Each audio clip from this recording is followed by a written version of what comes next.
Hey everybody, and welcome to There and Back Again. I'm Alistair Stevens. In tonight's session, the 52nd session, believe it or not, in our exploration of Tolkien's Middle-earth, we approach the end of the Two Towers. We meet and confront and challenge one of the most loathsome characters in the entire book.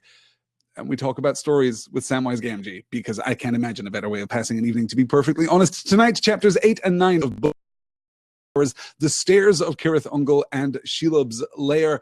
These are going to be pretty demanding chapters. There's a lot of material to cover, and Tolkien is more than usually going to break the frame of his own narrative, or, well, potentially not break the frame of his own narrative. We'll talk about that a little more as we get to the actual specific references or allusions to the material contained within the Silmarillion, which had not yet, of course, been published. More on that as we move forward. Let's pick up from the Fallen King at the end of the last chapter and push ever onward toward the Morgul Vale with chapter 8, The Stairs of Cirith Ungol, and get right to our first slide. Gollum was tugging at Frodo's cloak and hissing with fear and impatience. "We must go," he said. "We mustn't stand here. Make haste!" Reluctantly, Frodo turned his back on the west and followed as his guide led him out into the darkness of the east. They left the ring of trees and crept along the road toward the mountains. This road, too, ran straight for a while, but soon it began to bend away southwards until it came right under the great shoulder of rock that they had seen from the distance. Black and forbidding, it loomed above them, darker than the dark sky behind. Crawling under its shadow, the road went on, and rounding it sprang east again and began to climb steeply. Frodo and Sam were plodding along with heavy hearts, no longer able to care greatly about their peril. Frodo's head was bowed, his burden was dragging him down again. As soon as the great crossroads had been passed, the weight of it, almost forgotten in Ithilien, had begun to grow once more. Now, feeling the way become steep before his feet, he looked wearily up, and then he saw it, even as Gollum had said that he would, the city of the Ringwraiths. He cowered against the stony bank. A long tilted valley, a deep gulf of shadow ran back far into the mountains. Upon the further side, some way within the valley's arms, high on a rocky seat above the black knees of the Efelduath, stood the walls and towers of Minas Morgul. All was dark about it, earth and sky, but it was lit with light. Not the imprisoned moonlight wailing through the marble halls of Minas Ithil long ago, tower of the moon, fair and radiant in the hollow of the hills. Paler indeed than the moon ailing in some slow eclipse was the light of it now, wavering and blowing like a noisome exhalation of decay, a corpse light, a light that illuminated nothing. In the walls and tower windows showed like countless black holes looking inward into emptiness. But the topmost course of the tower revolved slowly, first one way and then another, a huge ghostly head leering into the night. For a moment, the three companions stood there, shrinking, staring up with unwilling eyes. Gollum was the first to recover. Again, he pulled at their cloaks urgently, but he spoke no word. Almost he dragged them forward. Every step was reluctant, and time seemed to slow its pace, so that between the raising of a foot and the setting of it down, minutes of loathing passed. The grim specter here of Minas Morgul, the Tower of Dark Sorcery, this corrupted tower formerly of Gondor, the eastern border, this light in the darkness kindled by the men of Gondor so very long ago, now fallen into darkness for 1,000 years, as we discussed last time, as we were talking about Faramir's account of the history of Minas Ithil. Minas Morgul has stood the darkest place upon the border of Mordor, not as guarded, perhaps, as Morannon, but then it doesn't need to be, because when Morannon has tens of thousands of orc troops guarding the iron battlements above the Black Gate itself, Minas Morgul has, well, what does Minas Morgul have? It has the Ringwraiths. Yes, this is where the Nazgul come from. This is where the Nazgul reside between long bouts of evil in the world of men and elves and hobbits and dwarves. But there is something else here. This noisome light, this noisome exhalation, as we get, a noisome exhalation of decay, a corpse light, a light that illuminated nothing. This pale, sickly glow, not bright in the darkness, but a light that serves only to exaggerate the darkness, to exacerbate the darkness. Here is Minas Morgul, and we're approaching, of course, from the crossroads. Now we have left behind Ithilien, as we discussed last time. As Faramir said, no man of his generation has ventured east of the road. The road, specifically the crossroads here, is the border between even the contested lands of Ithilien and Osgiliath and Mordor proper. For the first time in The Lord of the Rings, Frodo has now set foot upon the territory of the enemy. Even the Efelduath, even the Blasted Lands, even the plains below, the plains of Dagorlad before Morannon, these are under the shadow, yes, but not completely dominated by darkness. Minas Morgul is different. Seastar saying in the chat here, Tolkien succeeded in making the absolute dead industrial-esque wasteland beyond the dead marshes repulsive and scary. For me, he failed at that in Minas Morgul. It's fascinating, and I actually want to hear more of it. That's really interesting.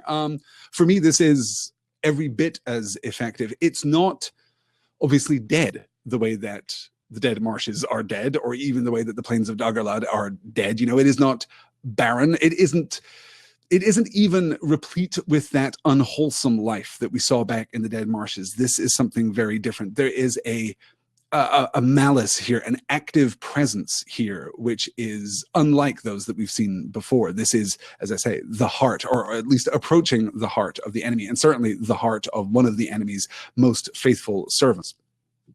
So let's move onward to the coming of the great storm, I suppose, the breaking of the storm. Now, we've had this framed a little bit. You know, Faramir is talking about the dream of peace of Ithilien. We've talked about the coming storm. We've talked last time about the darkness now that has spread forth from Mordor. We are going to spend the rest of our time here pretty much in darkness. This darkness will only be vanquished much later in the Return of the King at the Battle of Pelennor Fields.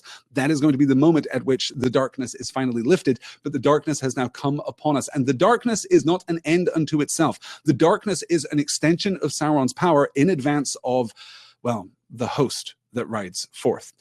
And Frodo is about to be tested with the ring. Oh, this was actually not the slide that I wanted. This was the slide that I wanted. Excuse me. All that host was clad in sable, dark as the night. Against the wan walls and the luminous pavement of the road, Frodo could see them, small black figures in rank upon rank, marching swiftly and silently, passing outwards in an endless stream. Before them went a great cavalry of horsemen, moving like ordered shadows, and at their head was one greater than all the rest, a rider, all black, save that on his hooded head he had a helm like a crown that flickered with a perilous light. Now he was drawing near the bridge below, and Frodo's staring eyes followed him, unable to wink or to withdraw. Surely there was the Lord of the Nine Riders, returned to earth to lead his ghastly host to battle. Here, yes, here indeed was the haggard king whose cold hand had smitten down the ring-bearer with his deadly knife. The old wound throbbed with pain, and a great chill spread toward Frodo's heart. Even as these thoughts pierced him with dread and held him bound as with a spell, the rider halted suddenly, right before the entrance of the bridge, and behind him all the host stood still. There was a pause, a dead silence. Maybe it was the ring that called to the Wraith Lord, and for a moment he was troubled, sensing some other power within his valley.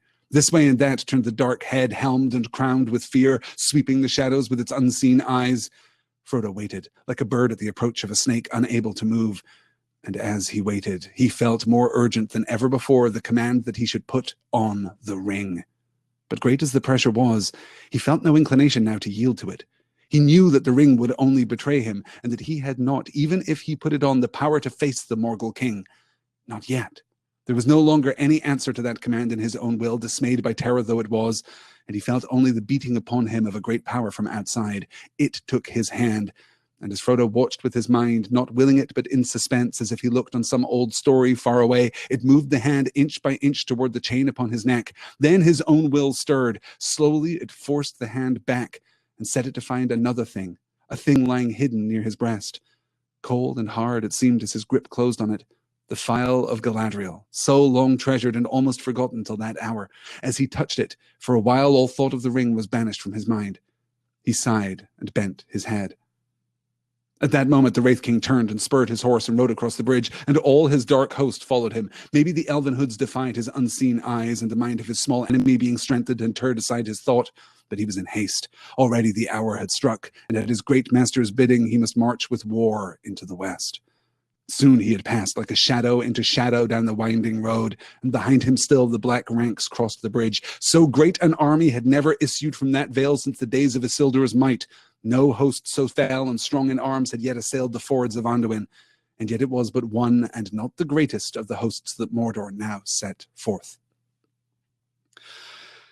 A great deal to discuss. What is Sauron's plan here? This is the marching of Sauron's host into the west. This is the declaration of open war. While there have been skirmishes along the borders and in the contested lands, while orc raiding parties have crossed the Anduin into the lands of men, while the servants and spies of Sauron have crossed the civilized lands, some searching for the ring, some just sowing dissension and trouble, while he has manipulated Saruman into creating the army of the Uruk-hai, and so on, and so on, and so on. While he has been engaged in this conflict, he has not yet sent forth his full might. But now he has. This host, this immense host. No host so fell and strong in arms had yet assailed the fords of Anduin, and yet it was but one and not the greatest of the hosts that Mordor now sent forth. As terrible as this army is, it isn't the only one, and it isn't even the strongest. It is about to throw down now. It is about to get really hard for the men of Gondor, for all the good and peaceful races of Middle-earth. Things are about to go from bad to worse. What is Sauron's game plan at this point? Why is he sending forth his armies? Well, because now he knows that the ring exists. Now he knows that it is out there, and he believes that it will be used against him. He is marshaling his forces now. He is sending his forces forth in the name of conquest. He needs to recapture the ring before it is used against him, because that is the only use for the ring which Sauron can conceive of. He cannot imagine that the ring will be destroyed. This goes all the way back to the Council of Elrond. Gandalf says in the Council of Elrond, when they're discussing the possibility of destroying the ring, "Let folly be our cloak, a veil before the eyes of the enemy, for he is very wise and weighs all things to a nicety in the scales of his malice. But the only measure that he knows is desire, desire for power, and so he judges all hearts. Into his heart the thought will not enter that any will refuse it, that having the ring we may seek to destroy it. If we seek this, we shall put him out of reckoning." And Gandalf, it turns out, is completely right. Sauron, now knowing that the ring has been found, now knowing that it is moving once more through the world, is sending forth his army to challenge the ring on its own turf, to challenge the might of man. He is going to take Minas Tirith now, because now is the only chance he gets. If he waits, if he falters, if he hesitates, he believes that the ring will be used against him. And though that would be disastrous for Middle-earth, like a Dark Lord would rise to replace Sauron, it would be even worse for Sauron, in the short term, at least. Sauron could be destroyed by the use of the ring. His fell host could be destroyed by the use of the ring. But the ring is much closer to Mordor than Sauron believes it to be. In fact, the ring is currently in the possession of a tiny hobbit watching this host march out from Minas Morgul under the leadership, the commanding presence of the Witch King of Angmar, the leader of the Ringwraith who stabbed Frodo all the way back at Weathertop. This is the greatest test that Frodo will face up until the climax of the book. This is the moment that stresses his power over the ring, his power over himself, more than any other that he has faced thus far. As he waited, he felt more urgent than ever before the command he should put on the ring. So he recognizes, okay, he is feeling this. This is an external influence over him. This is the ring talking. We're not doing rationalization now. We're not trying to persuade him, hey, you're still in the Shire and Gandalf said not to use it, but Bilbo used it many times and it's probably going to be fine. Or, hey, maybe you should just try it on and see what Tom Bombadil does. Like, maybe you should test it to make sure that it's really your ring, right? We're not getting the rationalization that has up until this point been an absolutely ubiquitous feature of interactions with the ring, or the influence of the ring over any individual that comes into its presence. No rationalization now. Or is there? Because Frodo's response here is intriguingly ambiguous. He knew that the ring would only betray him, and that he had not, even if he put it on, the power to face the Morgul king. Not yet. Even if he puts the ring on, he can't challenge the Morgul king. He can't challenge the Witch King of Angmar here. Not yet. What is the ring's purpose then? Why is he trying to put it on? What are the forces currently warring within Frodo? Well, there's been some discussion over on the forum, and of course this is an ongoing discussion when you're talking about the Lord of the Rings and you're particularly speculating about the power and capability of the One Ring. What does the ring want? How does the ring manifest that want? What does the ring try to accomplish, and how does it try to accomplish those things? We've talked before about exactly that rationalization, right? The ring wants to be used, so it tries to persuade you, hey, you should probably use me. But Frodo doesn't seem to be falling under that influence now, right? He's mindful of the fact, he's conscious of the fact that this influence is coming from outside, that he himself does not want to put on the ring. This is an influence that is taking over his being and his body. And he knows that the ring will only betray him, and that he had not, even if he put it on, the power to face the Morgul king, not yet. There was no longer any answer to that command in his own will, dismayed by terror though it was, and he felt only the beating upon him of a great power from outside. It took his hand, and as Frodo watched with his mind, not willing it, but in suspense, as if he looked on some old story from far away, it moved the hand inch by inch toward the chain upon his neck. What is making him reach for the ring now? Well, it's not the ring. The ring does not want to be worn right now, or at least is not actively striving to be worn right now. There was no longer any answer to that command in his own will, dismayed by terror though it was. He felt only the beating upon him of a great power from outside. It took his hand. The great power from outside took his hand. This is a new development in our understanding of the ring. Why is Frodo tempted to put on the ring when he's confronted by the Nazgul all the way back in the Shire? Well, because there's something about the presence of the Nazgul that seeks to expose the ring. This may not be the ring's desire. This may not be the ring urging Frodo to put it on, to wear it, though, again, the existence of rationalization back in the Shire suggests that that may in fact be the case. That is the one consistent thing that we've seen with interactions with regard to the ring throughout the entire book. This is something else. This is the presence of the greatest of the Nazgul, seeking, fearing, being mindful, aware of this other power in his valley, this place that is so utterly dominated by his spirit that the valley itself is now corrupted. The Morgul Vale is now evil itself. The Ringwraith now is seeking the ring actively and testing for it. And then, of course, we get the transition. Frodo manages to find the strength. Then his own will stirred. Again, something within Frodo stirs. Is it Frodo's own will and courage? Is it his fortitude? Is it an intervention from outside? Is it a eucatastrophic intervention? Is it the will of the ring? Well, any or all of those may be true, but in any case, his own will stirs. Slowly it forced the hand back and set it to find another thing, a thing lying hidden under his breast, and he grasps, of course, the phial of Galadriel, at which point the influence of the ring disappears. The connection of the ring to the Morgul Vale disappears, and the Ringwraith moves on. And then we get this playful thing from the narrator here. It's really rather adorable. Maybe the elven hoods defied his unseen eyes, and the mind of his small enemy, being strengthened, had turned aside his thought. But he was in haste. Maybe it was the cloaks. Maybe the only defense against the Witch King of Angmar is to have a really good elven cloak, like a really good cloak from Lothlorien that has the little clasp and fits you beautifully and wards off the chill. Like maybe that's all you need to fight the Nazgul. Maybe not, though. It is the strengthening, and the narration acknowledges here that his own will was strengthened. Why was his will strengthened? Or by what force was his will strengthened? Well, we're going to see this happen again later in tonight's reading, or we're going to see something similar happen later in tonight's reading, arguably at least. But it is also possible at this point that it is the ring, that the ring is fighting back against a being that has been so utterly corrupted by the presence of a ring that it now exists completely within the Wraith world.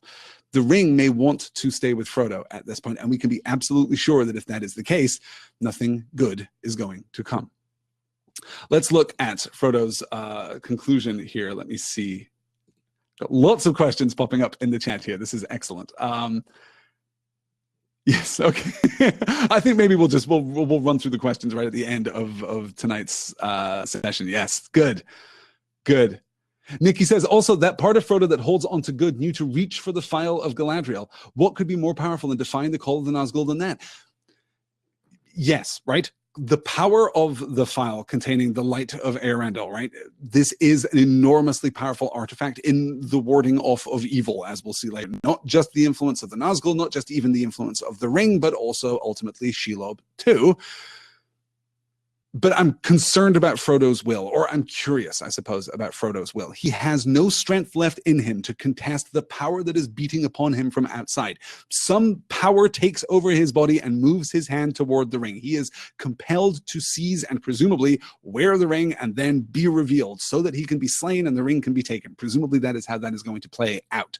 That seems to be attributed to that external force, to the Nazgul, right? But something else strengthens Frodo's will. And I don't think that if we are told that it strengthens Frodo's will, that we can attribute it entirely to Frodo's will. It seems to be some other force. It could be the phial itself. It could be the presence of Galadriel. It could be some post-hypnotic suggestion implanted by her back when we were in Lothlorien. It could just be the divine wind of the West that is sowing goodness through the world. All of these things are possible. It could also possibly, potentially, be the ring, because the ring now wants Frodo more than it wants Sauron, to the degree that the ring can be said to want anything, I suppose. Again, questions upon questions, ambiguities upon ambiguities. So the host passes, and we get this slide. Frodo stirred, and suddenly his heart went out to Faramir. The storm has burst at last, he thought. This great array of spears and swords is going to Osgiliath. Will Faramir get across in time? He guessed it, but did he know the hour? And who can now hold the fords when the King of the Nine Riders comes? And other armies will come. I am too late. All is lost. I tarried on the way. All is lost. Even if my errand is performed, no one will ever know. There will be no one I can tell. It will be in vain. Overcome with weakness, he wept. And still the host of Morgul crossed the bridge. Then, at a great distance, as if it came out of memories of the Shire, some sunlit early morning when the day called and the doors were opening, he heard Sam's voice speaking. Wake up, Master Frodo, wake up! Had the voice added, your breakfast is ready, he would hardly have been surprised. Certainly Sam was urgent. Wake up, Mr. Frodo, they're gone, he said. There was a dull clang. The gates of Minas Morgul had closed. The last rank of spears had vanished down the road. The tower still grinned across the valley, but the light was fading in it. The whole city was falling black into a dark, brooding shade and silence, yet still it was filled with watchfulness. Wake up, Mr. Frodo. They're gone and we better go too. There's something still alive in that place, something with eyes or a seeing mind, if you take me, and the longer we stay in one spot, the sooner it'll get onto us. Come on, Mr. Frodo. Frodo raised his head and then stood up. Despair had not left him, but the weakness had passed. He even smiled grimly, feeling now as clearly as a moment before he had felt the opposite, that what he had to do if he could, and that whether Faramir or Aragorn or Elrond or Galadriel or Gandalf or anyone else ever knew about it was beside the purpose. He took his staff in one hand and the phial in his other. When he saw that the clear light was already welling through his fingers, he thrust it into his bosom and held it against his heart. Then turning from the city of Morgul, now no more than a grey glimmer across a dark gulf, he prepared to take the upward road. Another moment of despair here from Frodo. The defeat, the eclipse of, the occlusion of, the destruction of hope, albeit temporary. And here I'm reminded of Bilbo's journeys back in the pages of The Hobbit. I'm reminded in particular of his time spent in Mirkwood, which seems appropriate given the challenges that we're going to face in the rest of tonight's reading. Here, Frodo is distraught. The storm has burst at last. This great array of spears and swords is going to Osgiliath. Will Faramir get across in time? Well, if he doesn't, all hope is lost. If he does, all hope is lost. The host here that is marching across Ithilien, now down to the crossroads, across Ithilien, across the Anduin, to Osgiliath itself, this host is not the real danger. It is the immediate problem. It is the immediate challenge, and the host is certainly capable, if not this host, then the other hosts, some of which, all of which may be greater. We have no idea of the number of orcs put into the field by Sauron at this point. That host is perfectly capable of destroying Minas Tirith. But nothing has changed here, except that Frodo has emerged from the shadow, or is in the process of emerging from the shadow. He is clinging to the phial of Galadriel, and it's no coincidence that he places it then next to his heart. That seems to give him some kind of comfort, some kind of strength, so that he can push on still further. But while he is brought low by despair, he is also here crippled by weakness. He falters here in a very powerful way. All is lost. I tarried on the way. All is lost. Even if my errand is performed, no one will ever know. There will be no one I can tell. It will be in vain.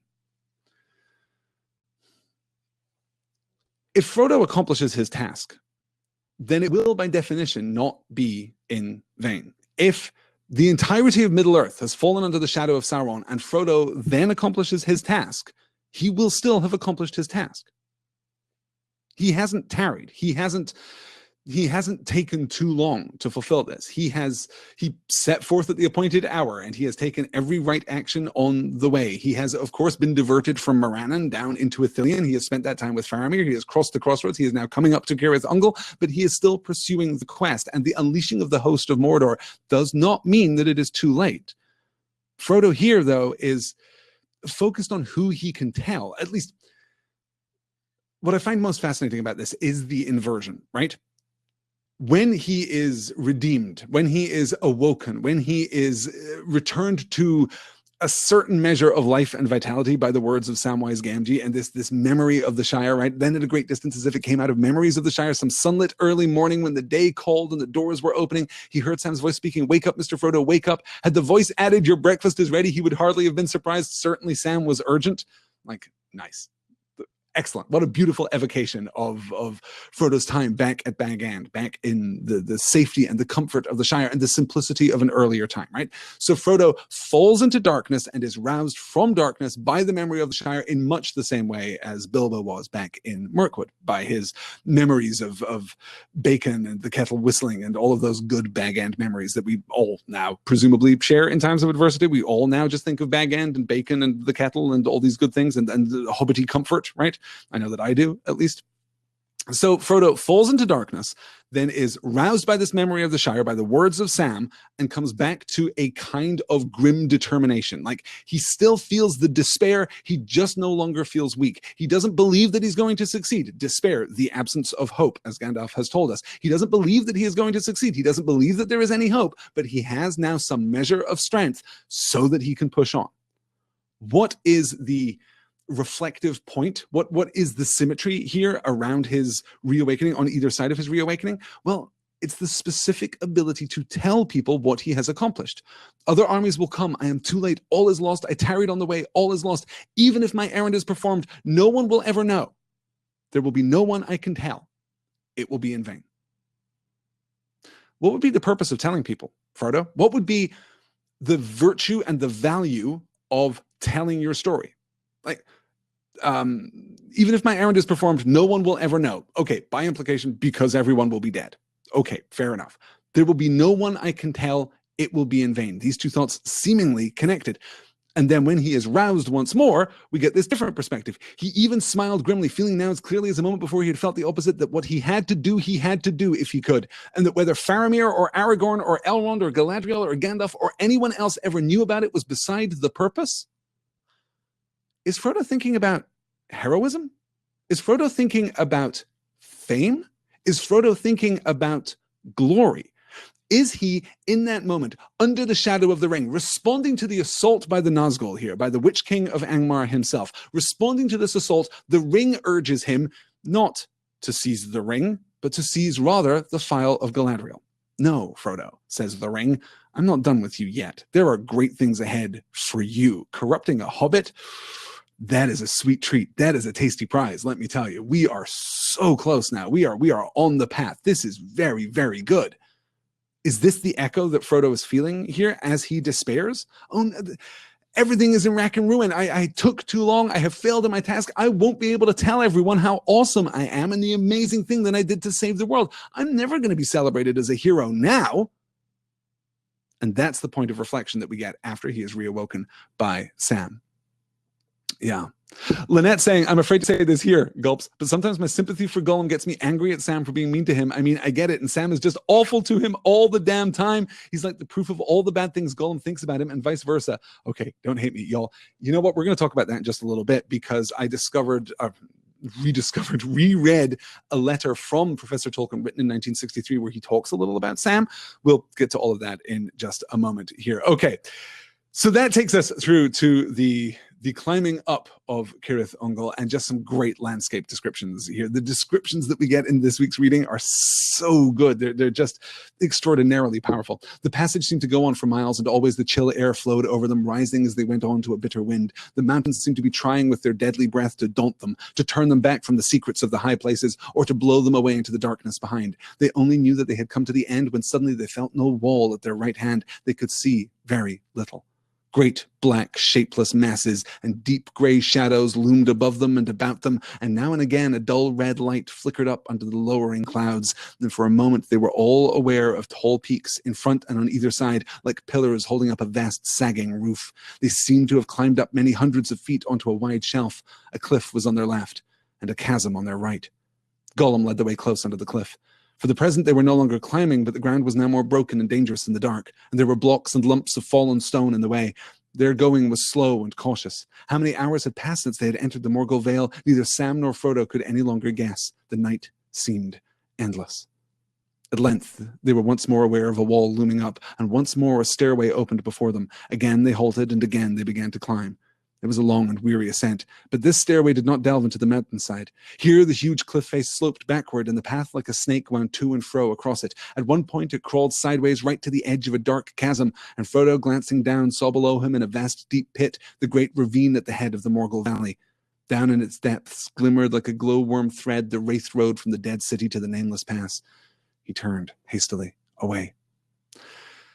Still climbing here, pushing into the east, pushing into the darkness. We are now drawing on all of the thematic potential that we've established through the course of The Lord of the Rings up to this point. We had that little beat right back in the first slide, where at Gollum's urging, Frodo turns away from the west and turns into the darkness of the east. That powerful thematic opposition has been present. Well, going back to The Hobbit, right? We talked about the specificity of that conflict at the turning point of The Hobbit as he's crossing the Misty Mountains, crossing from the west into the wild and then into the greater wild, into the evils of Mirkwood and the land beyond. It's not as developed an idea, but the thematic opposition is still present in The Hobbit, but it has been present in The Lord of the Rings from page one. We are so accustomed now to thinking of the West as being light and good and the East as being dark and evil. This is the landscape. This is, and I'm using landscape here, of course, literally, geographically, but also metaphorically, also symbolically. This is the canvas. This is the battlefield. This is the tabletop board game where this conflict is going to take place between West and East. And Frodo is now very, very close to the heart of the East, even as he continues to climb. Lynette's quoting here, glowworm thread, the wraith road from the dead. Very good, right? Very, very strong. Yes, yes, good. Excellent. All right. Let's keep moving on. We've got to get to the drinking of the water, I guess. And then we're going to get into the real heart of tonight's reading. In a dark crevice between two great piers of rock, they sat down. Frodo and Sam a little way within, and Gollum crouched upon the ground near the opening. There the hobbits took what they expected would be their last meal before they went down into the nameless land. Maybe the last meal they would ever eat together. Some of the food of Gondor they ate, and wafers of the waybread of the elves, and they drank a little. But of their water they were sparing and took only enough to moisten their dry mouths. I wonder when we'll find water again, said Sam. But I suppose even over there they drink. Orcs drink, don't they? Yes, they drink, said Frodo. But do not let us speak of that. Such drink is not for us. Then all the more need to fill our bottles, said Sam. But there isn't any water up here, not a sound or a trickle have I heard. And anyway, Faramir said we're not to drink any water in Morgul. No water flowing out of inland Morgul were his words, said Frodo. We are not in that valley now, and if we come on a spring, it would be flowing into it, and not out of it. I wouldn't trust it, said Sam. Not till I was dying of thirst. There's a wicked feeling about this place, he sniffed. And a smell, I fancy. Do you notice it? A queer kind of smell, stuffy. I don't like it. I don't like anything here at all, said Frodo. Step or stone, breath or bone, earth, air, and water all seem accursed. But so our path is laid. The disconnection here of Frodo, the way in which Frodo is now most fully inhabiting his own misery and wretchedness and despair, most fully and most dimensionally his despair here is heartbreaking. He is barely at this moment connected to Sam at all. Nitpicking what Faramir said. No water flowing out of inland Morgul were his words. We're not in that valley now, and if we come on a spring, it would be flowing into it and not out of it. Okay, good. Thanks, Frodo. This is still a really bad place, though, and I don't think that we should be drinking the water, and I don't think that Faramir was terribly concerned over whether the water was flowing into or out of Morgul Vale. Like, flowing out of Morgul Vale, definitely worse. Like, no problem. It's probably glowing and reeks of carrion and death and corruption. Yeah, probably worse. Maybe still not great here either, though. And Sam wouldn't trust it anyway, he says. I wouldn't trust it, not till I was dying of thirst. There's a wicked feeling about this place. He sniffed, and a smell, I fancy. Do you notice it? A queer kind of smell, stuffy. I don't like it. Which is, to me, a really interesting callback to Bilbo's first arrival at Rivendell, right? You remember when Bilbo arrives at Rivendell back in the pages of The Hobbit, he has that great and enigmatic line, smells like elves. And we never really find out what it is that elves smell like. Like, we can speculate based on, is it Unfinished Tales? I forget where we get that very brief reference, but to the flower-like scent of elves. But we can speculate that that is what elves smell like. But Sam here is doing the opposite. Sam here is getting the worse version of that. No, do you smell that? It smells like, well, the opposite of elves, I suppose. It smells like evil. It smells like corruption. A queer kind of smell. Stuffy. I don't like it. And Frodo, in this very serene and placid way, you know, the rhythmic constancy of Frodo's dialogue at this point. I don't like anything here at all, said Frodo. Step or stone, breath or bone, earth, air, and water all seem accursed, but so our path is laid. Yeah, you're right, Sam. This place sucks. Would not recommend 1 star on a Yelp review of visiting Cirith Ungol, the Cirith Ungol tourist board, not doing great business right now, not getting the love of the people at this point. No, it's awful here. But so our path is laid. We have no choice. We have no hope, but we have no choice. I have just enough strength to keep going on this fruitless, pointless journey, which is never going to succeed and is only going to lead to my death. I'm just going to keep going. That's all that we can do at this point. Okay, so let's get right to it. I mentioned last time that if ever there was a chance of me weeping openly during a There and Back Again session, it was going to be tonight. That's not actually true. There are some times near the end of The Return of the King when I will definitely weep openly. The Battle of Pelennor Fields is astonishing, that moment of eucatastrophe, just to look ahead to The Return of the King. And certainly there are moments between Frodo and Sam right at the end of this book that will break my heart when we read them together. But this is one of the most powerful sections in all of The Lord of the Rings for me. This is one of my most beloved passages, so I can't wait to delve into this. Yes, that's so, said Sam.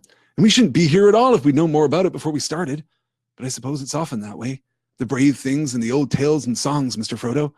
Adventures, as I used to call them.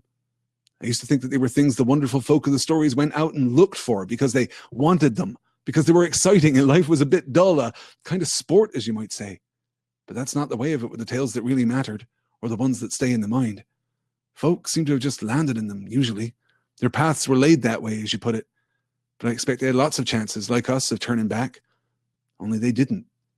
And if they had, we shouldn't know because they'd have been forgotten. We hear about those as just went on, and not all to a good end, mind you. At least not to what folk inside the story and not outside it call a good end. You know, coming home and finding things all right, though not quite the same, like old Mr. Bilbo. But those aren't always the best tales to hear, though they may be the best tales to get landed in. I wonder what sort of tale we've fallen into. I wonder, said Frodo. But I don't know. And that's the way of a real tale. Take any one that you're fond of. You may know or guess what kind of tale it is, happy ending or a sad ending, but the people in it didn't know. And you don't want them to know. No, sir, of course not. Baron, now, he never thought he was going to get that Silmaril from the Iron Crown and Thangorodrim, and yet he did. And that was a worse place and a blacker danger than ours. But that's a long tale, of course, and goes on past the happiness and into grief and beyond it. And the Silmaril went on and came to Eärendil. And why, sir, I've never thought of that before. You've got some of the light of it in the star glass that the lady gave you. Why, to think of it, we're in the same tale still. It's going on. Don't the great tales never end? No, they never end as tales, said Frodo. But the people in them come and go when their parts ended. Our part will end later. Or sooner. Adventures, as I used to call them. Professor Tolkien was reluctant to have his work be interpreted as anything other than a story. It has applicability, as we've discussed before. It can be philosophically, theologically, morally relevant. It can be powerful. It can be compelling. It can be propulsive. It can mean things to the reader in myriad different ways. But that resides not, as Professor Tolkien says back on Fairy Stories, not in the tyrannical domination of the author, but in the engagement of the reader. The author doesn't get to decide what the story means. He's reflecting there something that C.S. Lewis talked about, that authors have intentions and stories have meanings, and sometimes those two things are in alignment, and sometimes they are not so much in alignment. Professor Tolkien didn't intend The Lord of the Rings to be a manual to live a better life. He didn't intend The Lord of the Rings to be interpreted as anything other than a story. That's not to say that you can't, but that wasn't its primary purpose. But here, for those of us who have read a lot of the professor's work, not just his fiction, but his letters and the brilliant On Fairy Stories essay and some of his shorter stories and all the wide and sprawling body of work that he produced over the course of his illustrious career, we might recognize some elements of Sam's dialogue here as being possibly the closest representation of how Professor Tolkien felt about stories, about what stories are and what they're for. And here Sam is putting together a very sophisticated counter-argument against the kind of analytical interpretation which many critics engage in. The story exists unto itself. The story has a power and a presence and a unity and a momentum unto itself that can be understood to a certain extent, that can certainly be engaged with, that can yield an experiential reward, an emotional reward, even an intellectual reward. But the story itself is unchanged by that. The story itself doesn't care about the analysis of the story. The story itself continues onward. The external and internal worlds of narrative are disconnected from one another, or at least should be disconnected from one another. But that's not the point, really, of what Sam is expressing here. Some stories have happy endings. Some stories are simple. And he even calls out the best point of comparison for The Lord of the Rings itself here. And we've done this before, of course. Frodo has said to Bilbo before, it's not a there and back again journey. It's not the same. Like, I am not going on an adventure and then returning home again. I'm going to my death. Like, that's how this is going to work out. There's not a chance that I'm going to succeed, or if there is a chance, it is so slim as to be utterly negligible. This is not that kind of story at all. We hear about those as just went on, says Sam. First of all, okay, so first off, we don't hear the stories of the people who gave up. We don't hear the stories of the people who turned back. We don't hear the stories necessarily even of those people who failed in ignominious circumstances. The heroic failure, certainly we'll hear those stories possibly from time to time, but the people who abrogated their narrative responsibility, the people who stepped out of the story, the people who said no to adventure and closed the door and sent the dwarves packing and didn't go off to Erebor, didn't run out of their house without so much as a handkerchief at 10 o'clock the following morning, those people we never hear about. We hear about the people who go on. I expect they had lots of chances like us of turning back, only they didn't. And if they had, we shouldn't know because they'd have been forgotten. We hear about those as just went on, and not all to a good end, mind you, at least not to what folk inside a story and not outside it call a good end. Hey, Sam, that's some strong literary criticism right there. Yes, the people inside the story might consider the ending good. They might consider the ending brilliant. The end of the story, like, I have been going on this adventure, I have fought a dragon, and the end of the story is, oh, someone super magical shows up and gives me a big thing of riches and a bacon sandwich and magically teleports me home, and it's fantastic. Like, okay, that's a good ending for the people inside the story, but not necessarily for the people outside the story. But the people inside the story and outside the story can agree on a good ending. You know, coming home and finding things all right, but not quite the same, like old Mr. Bilbo. Coming home and finding things all right, but not quite the same. Sam there also tying back to this tradition of fairy stories. That is what happens in fairy stories. Mortals go into the realm of fairy, and when they come out, things are not the same. Hundreds of years have passed. They themselves have been transformed physically or mentally or spiritually or emotionally. Something has happened in the world. There's some, monkey's paw curse has afflicted their loved ones in their absence. Something has changed. We are never left unchanged by fairy. And Sam, of course, understands that. And then, those aren't always the best tales to hear, though they may be the best tales to get landed in. I wonder what sort of a tale we've fallen into. And then Frodo responds, I wonder, but I don't know. And that's the way of a real tale. Take anyone that you're fond of. You may know or guess what kind of tale it is, happy ending or sad ending, but the people in it don't know, and you don't want them to know. And Sam agrees. Like, if he is trying here to console Frodo, then he would say, no, the people in the story, they keep going, and good people get good endings. Paraphrasing Oscar Wilde, I am Master Frodo. Paraphrasing Oscar Wilde, I can say that the good ended well and the bad ended unhappily, and that's what fiction means, right? That's Sam's consolation there. That's his offer of consolation. But no, he agrees, because we're talking about stories, and stories are too important to kind of to fudge in this regard. No, sir, of course not. Beren now, he never thought he was going to get that Silmaril from the Iron Crown in Thangorodrim, and yet he did, and that was a worse place and a blacker danger than ours. Okay, this fictional story that we've heard, not a fictional story, this deep history of the world that we have heard, it's worse than ours. Like, he faced greater dangers than we did going into Thangorodrim to try and get the Silmaril back, but that's a long tale, of course, and goes on past the happiness and into grief and beyond it. Ultimately, all stories will pass from happiness into grief and beyond grief and back into happiness and so on and so forth. That there will be ultimately a balance in this unending tale, in this unceasing story that is being written about the world by the world. There will never be an ending. There will never be a final note. There will never be a point of cathartic or frustrating resolution. We are never going to reach the period at the end of this story. We are instead just going to continue to push on. And from great grief, joy will be found. Joy will be made. Joy is rebellious. And in the midst of that joy, tragedy and catastrophe will strike, and grief will blossom once more. That is part of the beauty and the fragility and the inconstancy of the world, the fluidity of the world. This is something that Tolkien is absolutely seeking to represent. And I suppose that I should talk a little about the Silmarillion here. We've had mention of Beren and Luthien before, of course. In fact, let me see here. I did pull this slide because we've heard the story of, let me put this up. I'll put this up so you guys can read it, I suppose. Yeah, I'll resist the urge to read this aloud to you, as great as it is. This is taken from chapter 11 of book 1 of The Lord of the Rings. This is after Aragorn has recited the poem of Beren and Luthien, and is now reciting in Westeron in the common speech the version of the story that we get here. If you are listening to the audio version of this podcast and you want to read along with this, then you can check the show notes for the downloadable link to the PDF of all the slides that I use in every live session here. So we've heard about Beren before. We've heard about Luthien before. We've heard in the context of this story about Thangorodrim and about the seizing of the Silmaril and about the eventual, turning of the story toward Eärendil and the light of the star that is now contained within the phial that Frodo carries near his heart. And all of these stories had by this point already been written. We're going to get reference later in tonight's reading to Ungoliant, and we're going to get reference next week's reading to Turin. Not the first reference that we get to Turin, but the second. Turin has already been named by Elrond as one of the great elf friends of old. You remember back at the Council of Elrond when he's saying, hey, Frodo, if you do this, then you are going to be right there with the greatest heroes of our history. Like, good job. And he name checks Turin there. These stories had already been written, but this must not be misunderstood.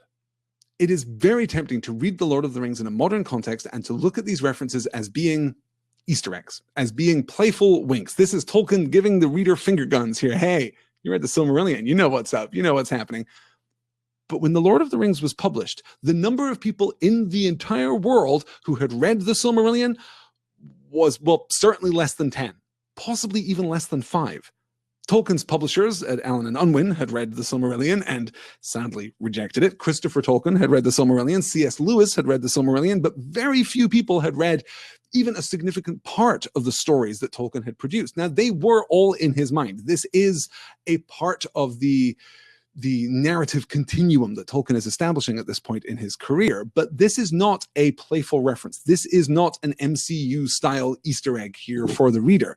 This is more in the mode of that illusion of depth that we've discussed before. Tolkien has fully realized the ancient history of this world, but you had no opportunity to read more about Turin, right? Beren and Luthien, you get that version of the story that Aragorn gives you, and that is it. You get nothing about Turin-Turambar, like nothing at all, besides the two references? I forget now. I think 2 or 3 references. I think it may only be 2 references in the entirety of this book. We don't get any reference. We get 1 reference and almost no exploration of Ungoliant in this book at all. These stories, though they are real and pressing to Tolkien, though they are pieces of the greater world to Tolkien, are not intended to be communicative of anything of substance to the reader. They are instead supposed to be evocative. They give us this illusion of depth. Sam paraphrasing this story that he has been told by Aragorn is an absolutely beautiful thing, but it is not necessarily supposed to be connecting back in an intellectual sense to the work that Tolkien has already produced and the work that will later be published as the Silmarillion after his death, some 20 years after the end of publication of The Lord of the Rings. Okay, I'm glancing at the clock and feeling a little nervous. Let's see what we can do to keep pushing on. So this is the continuation of this sequence, the second half of the sequence talking about stories. "And then we could have a rest and some sleep," said Sam. He laughed grimly. "And I mean just that, Master Frodo. I mean plain, ordinary rest and sleep and waking up to a morning's work in the garden. I'm afraid that's all I'm hoping for all the time. All the big, important plans are not for my sort. Still, I wonder if we shall ever be put into songs or tales. We're in one, of course, but I mean put into words, told by the fireside or read out of a great big book with red and black letters years and years afterwards. And people will say, 'Let's hear about Frodo and the Ring.' And they'll say, 'Yes, that's one of my favorite stories. Frodo was very brave, wasn't he, Dad?' 'Yes, my boy, the famousest of the hobbits, and that's saying a lot.' 'Saying a lot too much,' said Frodo, and he laughed, a long, clear laugh from his heart. Such a sound had not been heard in those places since Sauron came to Middle-earth. To Sam, suddenly it seemed as if all the stones were listening and the tall rocks leaning over them. But Frodo did not heed them. He laughed again. 'Why, Sam,' he said, 'to hear you somehow makes me as merry as if the story were already written. But you've left out one of the chief characters, Samwise the Stout-Hearted. I want to hear more about Sam, Dad. Why didn't they put in more of his talk, Dad? That's what I like. It makes me laugh. And Frodo wouldn't have got far without Sam, would he, Dad?' 'No, Master Frodo,' said Sam. 'You shouldn't make fun. I was serious.' 'So was I,' said Frodo. 'And so I am. We're going on a bit too fast. You and I, Sam, are still stuck in the worst places of the story, and it's all too likely that some will say at this point, 'Shut the book now, Dad. We don't want to read any more.' 'Maybe,' said Sam, 'but I wouldn't be one to say that. Things done and over and made into part of the great tales are different. Why, even Gollum might be good in a tale, better than he is to have by you, anyway. And he used to like tales himself once, by his own account.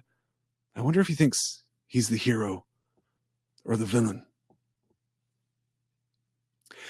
Gollum will imminently be very upset with Sam for calling him a villain. More on that in just a moment. The recasting of this tale and the illumination that this brings to Frodo, the restoration that this brings to Frodo. It's saying a lot too much, said Frodo, and he laughed, a long, clear laugh from his heart. Such a sound had not been heard in these places since Sauron came to Middle-earth. This is unprecedented here at Cirith Ungol, here on the very borders of Mordor itself. This laughter, this joy, it's not just amusement at Sam, it's the recognition of something greater, of something more true. The contextualization of this experience. Yes, it feels grim right now, but someday it's going to be a part of history. Someday it's going to be a part of a story. And yes, someday maybe we will be read from a great impressive book with red and black letters. And we may well indeed be, or even a book with a red cover, perhaps, a book that may be written long after these events have transpired. That restoration, what stories can do, that recovery and consolation we are now seeing happen to Frodo within the context of his story. He is being given restoration by a story as that story is unfolding around him because of the wisdom of Samwise Gamgee.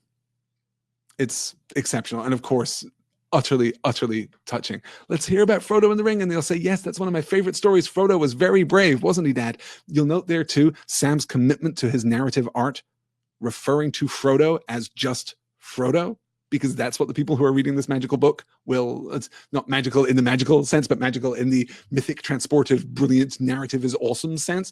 That is how those people will refer to Frodo. So that is how Sam refers to Frodo. He's not talking about Master Frodo or Mr. Frodo right now. Now he's talking about just Frodo, that character from the story. Remember that story of Frodo and the Ring? And then Frodo turns it back on Sam. A moment of recognition that I guess we've had glimmers of up until this point, but very few and very fleeting. It's been since Parth Galen that we really had a moment of absolute connection between Frodo and Sam, a moment of real intimacy between Frodo and Sam. This is very different.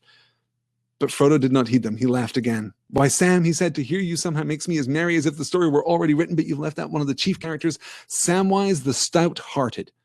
Samwise the courageous, Samwise the indefatigable." This is how Frodo is seeing Sam at this moment. And then he slips into quotation too. "I want to hear more about Sam, Dad. Why didn't they put in more of his talk, Dad? That's what I like. It makes me laugh."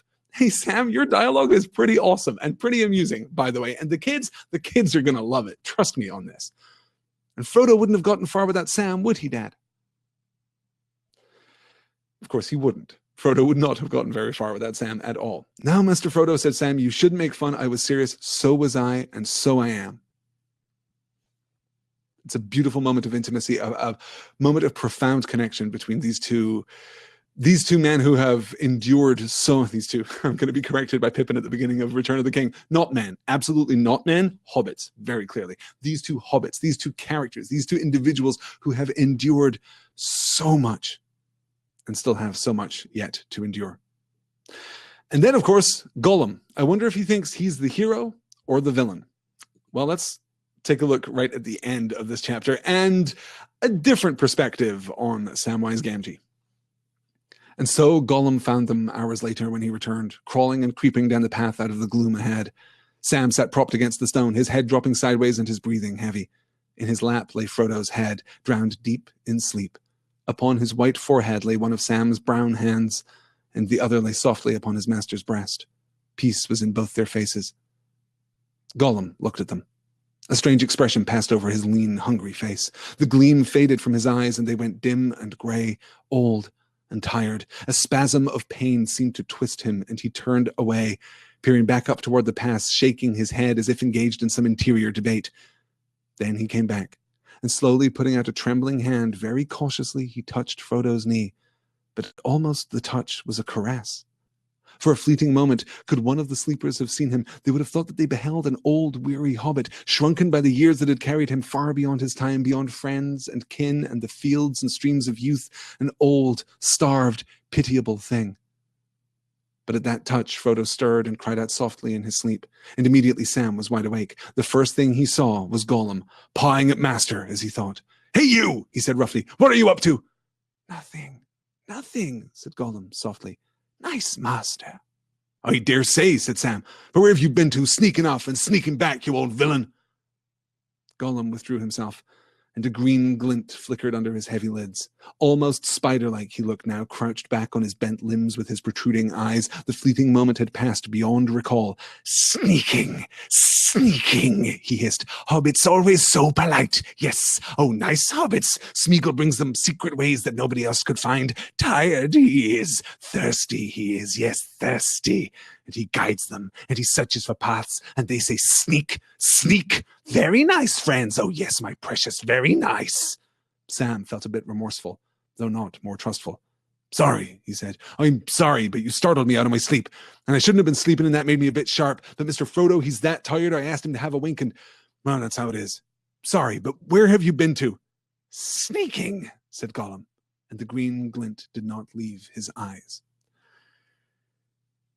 It is really easy to miss the import of this sequence. It is really easy to gloss over this and to think of Gollum as he has been and Gollum as he will be, and to miss what is happening at this moment. Because this, well, there is not no hope, but there is some hope. This is the hope of Gollum's redemption. This is the moment of Gollum's redemption. This is the moment where Gollum can turn away from all of the evil and wickedness and corruption of his past and become something greater, and it falters because of Sam. So what has happened here is that after talking about stories, Sam has encouraged Frodo to rest, to lay his head upon Sam's lap and to sleep just a little, and that is how Gollum finds them. And so Gollum found them hours later when he returned. Sam sat propped against the stone, his head dropping sideways and his breathing heavy. In his lap lay Frodo's head, drowned deep in sleep. Upon his white forehead lay one of Sam's brown hands, and the other lay softly upon his master's breast. Peace was in both their faces.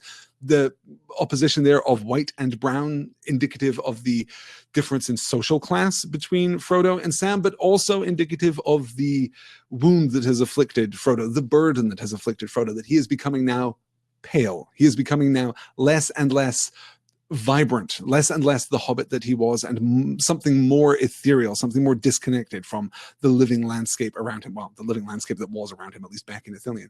Gollum looked at them, a strange expression passed over his lean, hungry face. The gleam faded from his eyes, this gleam representative of evil. Remember the pale light and the green light that we discussed earlier? That has now gone. The light is gone, and they were dim and gray, old and tired. Neither green nor pale now. Dim and gray, old and tired. He has the spasm of pain. Then he's looking up at the past. He's shaking his head as if engaged in some interior debate, we are told. What is the interior debate in which Gollum is engaged in this point? Well, he's questioning his decision to lead the hobbits up to Cirith Ungol, to give them to her, to deliver them into the less than loving embrace of Shelob. Then he came back and slowly putting out a trembling hand, very cautiously he touched Frodo's knee, but almost the touch was a caress. For a fleeting moment could one of the sleepers have seen him. They would have thought that they beheld an old, weary hobbit, shrunken by the years that had carried him far beyond his time, beyond friends and kin and the fields and streams of youth, an old, starved, pitiable thing. And for a moment, that is what Gollum is. And that moment endures. It endures even beyond the waking of Sam. Hey, you, he said roughly, what are you up to? Nothing, said Gollum softly. Nice, master. He's not defending himself, to my reading. At least I guess there is a way of delivering that line that would suggest a greater defensive attitude, a greater opposition to Sam, a greater sense of the coming conflict at least. But the softly there indicates to me that Gollum is actually sincere in this moment. Nothing, nice, master. And it's only when Sam accuses him, sneaking off and sneaking back, you old villain, Gollum withdrew himself and a green glint flickered under his heavy lids. Almost spider-like he looked now, crouched back on his bent limbs. So we're doubling down on this idea that he is now less hobbity, less human, less a person, more a creature than he was just moments ago. Almost spider-like he looked now. The fleeting moment had passed beyond recall. That's it. That was the hope. That was the hope for Gollum. That was the hope for Smeagol. And it's been vanquished. In a 1963 letter to Eileen Elgar, just a reader of The Lord of the Rings who got in touch with Professor Tolkien, he responded to this letter and wrote, quote, he plainly, this is talking about Sam, of course, he plainly did not understand Frodo's motives or his distress at the incident of the Forbidden Pool. If he had understood better what was going on between Frodo and Gollum, things might have turned out differently in the end. For me, perhaps the most tragic moment in the tale comes in 2323. This is the page reference here. This is the most tragic moment in the tale by the professor's account. When Sam fails to notice the complete change in Gollum's tone and aspect. Nothing, said Gollum softly. Nice, master. His repentance is blighted and all Frodo's pity is, in a sense, wasted. Shelob's lair became inevitable. Up until this point, the path of the story, the path of this story that Frodo and Sam were just discussing was not fixed. There was still hope. And now there is not. Now there is no hope of redemption for Gollum. Now in the end, that lack of redemption actually works out quite well. Minor spoilers for the end of The Return of the King, you guys. And we can see a certain eucatastrophic functionality here, a certain eucatastrophic element to Sam's protectiveness here, his protective desire to take care of Frodo. But it is still in this moment a tragic choice. Goodness could have come from Gollum at this point, and now it didn't. Good. Let me see here. Seastar saying, would a changed Gollum have told them to turn around and go back? Would they have done so? Hadn't he just gone to alert Shelob? Who can say? Who can say what that changed Gollum could have done? I mean, there is something so frail and fragile, not just about this description, but about a lot of the descriptions that we get of Gollum. Like, he is driven by this unearthly hunger, this corrupt hunger, this desire for the ring. This has driven him on for so long. But for a fleeting moment, could one of the sleepers have seen him, they would have thought that they beheld an old, weary hobbit, shrunken by the years that had carried him far beyond his time, beyond friends and kin, beyond the fields and streams of his youth, an old, starved, pitiable thing. If Frodo had been awake for this, okay, I don't want to write fan fiction about the Lord of the Rings, but this is, to me, how I have internalized this moment, this possibility of redemption. I see a version of this scene where Frodo embraces Gollum, comforts Gollum, and Gollum dies. That is it. That Smeagol, this old, tired, starved, pitiable hobbit who has endured not just the spreading of too little butter over too much bread that Bilbo has endured, but 5 times that amount, more than 5 times that amount. That is what Gollum is. And I wonder, I don't think that a restored and replenished Gollum would have continued in the world for very long. That is certainly my reading of it. Yeah. Yes. Good. All right. So with that, we come to the end of chapter 8 and we move into chapter 9. We're probably not going to make it through all of chapter 9 since, yes, I'm already an hour and 5 minutes into tonight's live broadcast, but that's okay because next week we're only doing chapter 10, the choices of Master Samwise. So I did pad the schedule just a little bit. So if we don't quite finish up this chapter this week, we can push on. But let us waste no more time. Let us get into Shelob's lair itself. Drawing a deep breath, they passed inside. In a few steps, they were in utter and impenetrable dark. Not since the lightless passages of Moria had Frodo or Sam known such darkness, and if possible, here it was deeper and denser. There were airs moving, and echoes and a sense of space. Here, the air was still, stagnant, heavy, and sound fell dead. They walked, as it were, in a black vapor wrought of veritable darkness itself that, as it was breathed, brought blindness not only to the eyes but to the mind, so that even the memory of colors and of forms and of any light faded out of thought. Night always had been, always would be, and night was all. But for a while they could still feel, and indeed the senses of their feet and fingers at first seemed sharpened almost painfully. The walls felt, to their surprise, smooth, and the floor, save for a step now and again, was straight and even, going ever up at the same stiff slope. The tunnel was high and wide, so wide that the hobbits walked abreast, only touching the side walls with their outstretched hands. They were separated, cut off alone in the darkness. Gollum had gone in first and seemed to be only a few steps ahead. While they were still able to give heed to such things, they could hear his breath hissing and gasping just in front of them. But after a time, their senses became duller. Both touch and hearing seemed to grow numb, and they kept on, groping, walking on and on, mainly by the force of the will with which they had entered, will go through and desire to come at last to the high gate beyond. This is the lair of Shelob. And there were a couple of direct connections, one of which, of course, ties back to, for those of us who have read the Silmarillion, to the unlight of Ungoliant. That Ungoliant, the mother, I suppose, of Shelob here, was a primordial being, a being from the darkness beyond Arda, who takes the form of a giant spider, a giant, repulsive, terrifying spider, an ally of Melkor in the First Age, and a weaver of great and terrible darkness, drinker of the light of the trees of Valinor, and weaver of actual darkness, of unlight, of a positive darkness, the opposite of light, right? In the sense that the darkness of Moria is the absence of light. The darkness of Shelob's lair is the opposite of light. This is the kind of thing that we're engaged with here. And this darkness doesn't just sap the ability to see, but saps the ability to see in the broadest and most metaphorical sense, right? It saps will and presence and acuity and awareness. It drains you of all that you are and leaves you wreathed only in darkness. And of course, this is weirdly evocative too of Gollum's riddle, his darkness riddle, back from chapter 5 of The Hobbit, the Riddles in the Dark chapter. Gollum's riddle is this: it cannot be seen, cannot be felt, cannot be heard, cannot be smelt. It lies under stars and under hills, and empty holes it fills.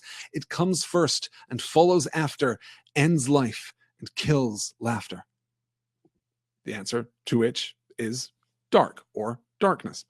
Night always had been and always would be, and night was all. Now, you remember back when we talked about The Hobbit that this is part of Gollum's worldview. This is part of his cosmology, right? This is in response to the vision of life and sunlight and positivity and energy that Bilbo is presenting throughout his riddles. Gollum instead is draining the life and energy from the world. And here he's indicating that the world is bounded on all sides by darkness, that it is bounded on all sides by nothingness. It comes first and follows after, ends life and kills laughter. This is what the darkness does. And we see that here embodied actually rather beautifully through Shelob. Yeah. Good. Seastar says, the seemingly everlasting night echoes a passage I recently read that accurately describes a character's experience of depression. Here the darkness and despair are external as well as internal, though the hobbits are less internal than Shelob would like. Haha.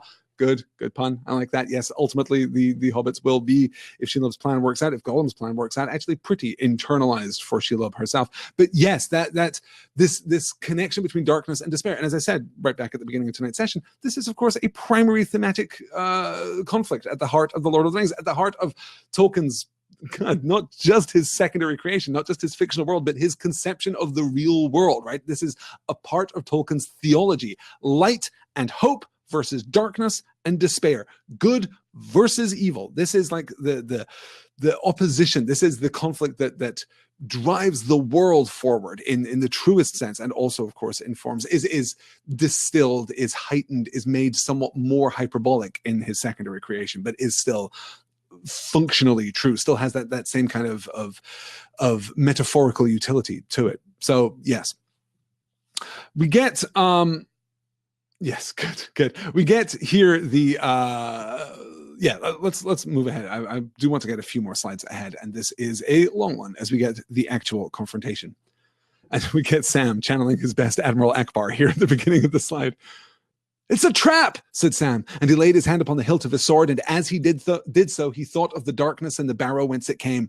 "I wish old Tom was near us now," he thought.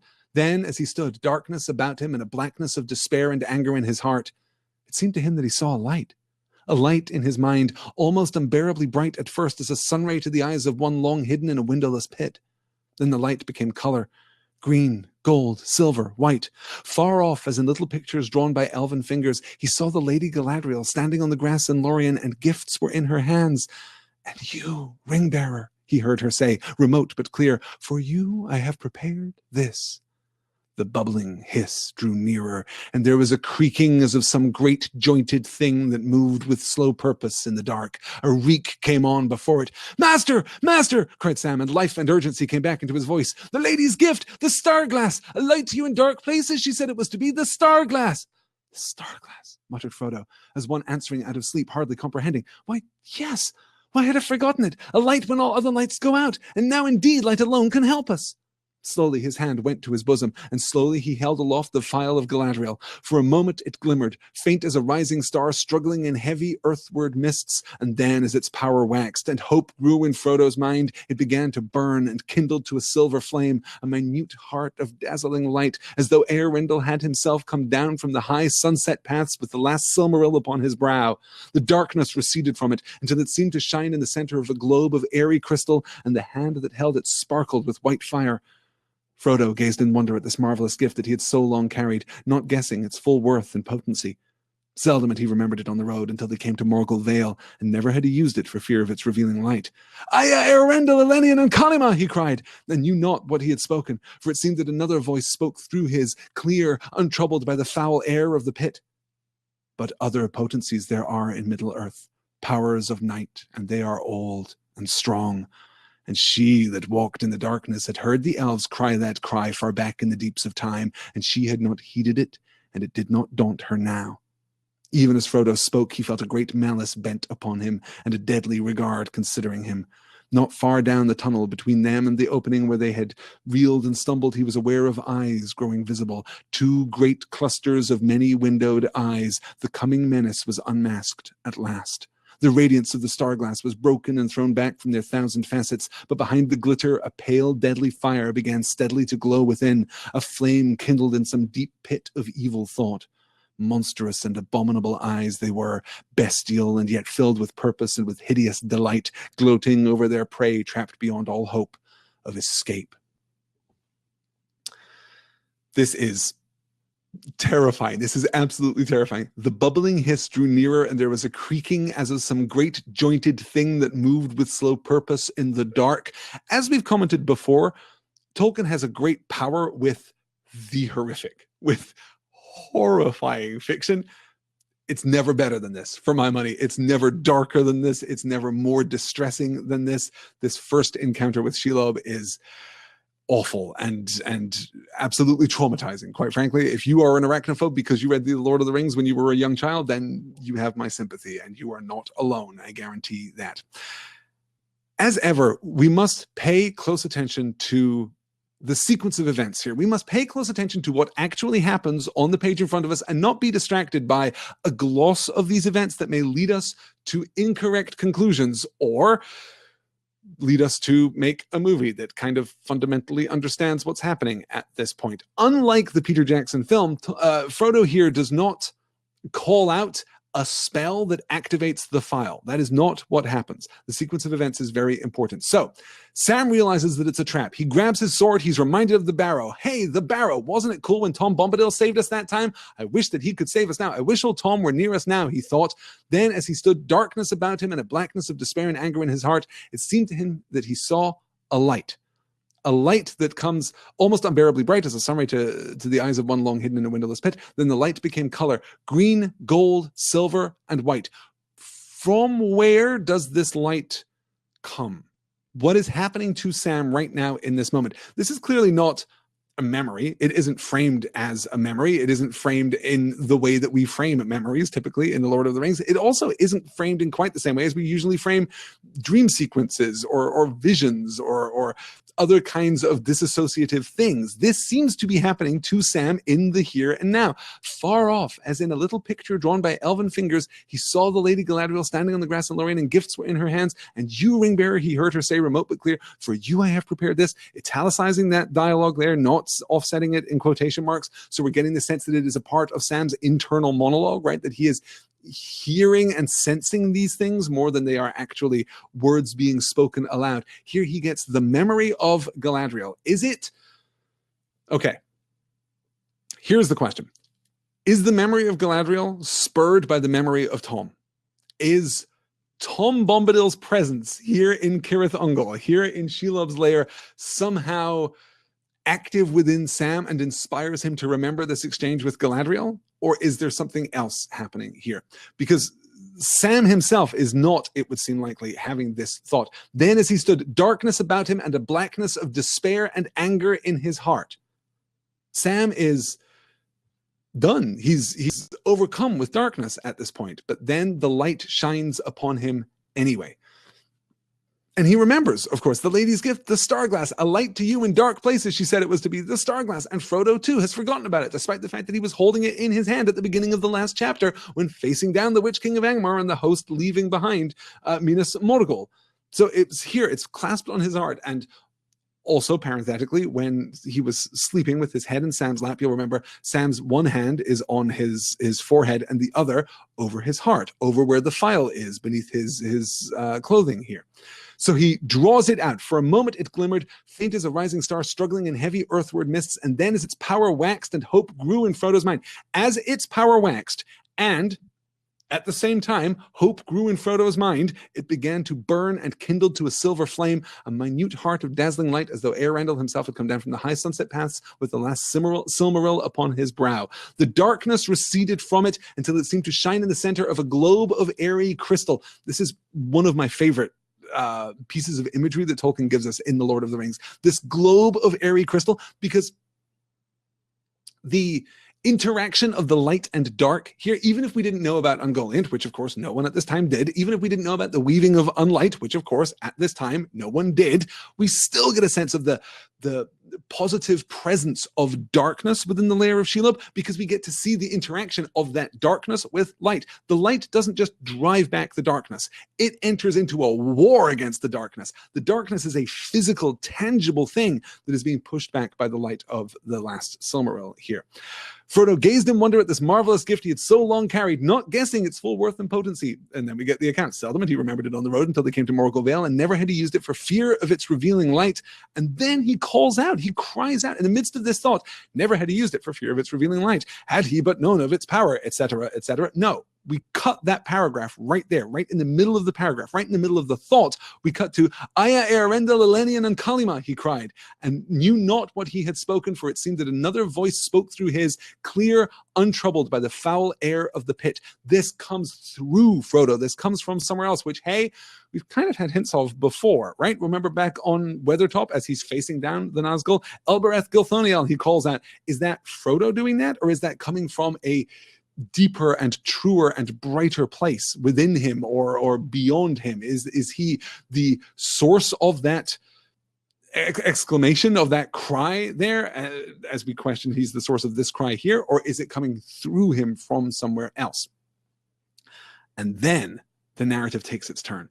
And the narrative voice, the narrator in the broadest sense, though there isn't a strong sense of a narrator in this part of the book, not the way that there is, way back at the beginning of the Fellowship of the Ring. The narrative voice does something that it does very rarely. And this is not completely unprecedented, but it is leading us to anticipate more unorthodox narrative representation within the frame of this reading than we've seen previously in The Lord of the Rings. But other potencies there are in Middle-earth, powers of night, and they are old and strong, and she that walked in the darkness had heard the elves cry that cry far back in the deeps of time, and she had not heeded it, and it did not daunt her now. Look at what the narrative does. We're absolutely locked in Sam's POV. We flick around into Frodo's POV, and now we pull back from both of them. We pull back to the enormity, to the magnitude, to the malice of Shelob.